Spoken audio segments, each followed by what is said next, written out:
अस्सलाम वालेकुम, मेरा नाम डॉक्टर मोहसिन अता है। मैं consultant plastic and cosmetic surgeon हूँ निश्तर यूनिवर्सिटी मुल्तान के अंदर। सबसे अहम टॉपिक और सबसे बर्निंग इशू ये है कि हमारे माशरे में आगाही ना होने की वजह से जब भी कोई मरीज़ जल जाता है तो लोग ये कहते हैं कि इसको पानी ना लगाएं। हालांकि ये बिल्कुल गलत है। उसको आप जो ताज़ा पानी होता है टैप वाटर, उससे 20 से 25 मिनट उसको वॉश करें और उसके बाद हॉस्पिटल ले जाएं।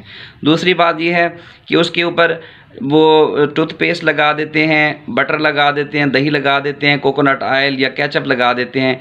ये उसमें और ज़्यादा इन्फेक्शन क्रिएट करेगा, ये बिल्कुल गलत है।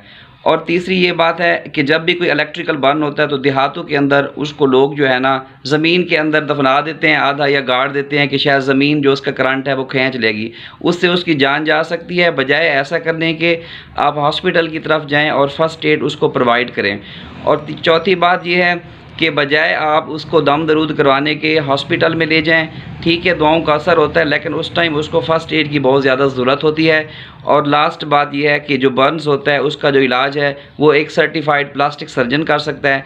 बजाय लोकल डॉक्टरों के उसको ट्रीटमेंट करवाने के आप प्लास्टिक सर्जन के पास आएँ ताकि उसकी 100% रिहेबिलिटेशन हो सके और वो बंदा मुआशरे का एक कामयाब फ़र्द बन सके।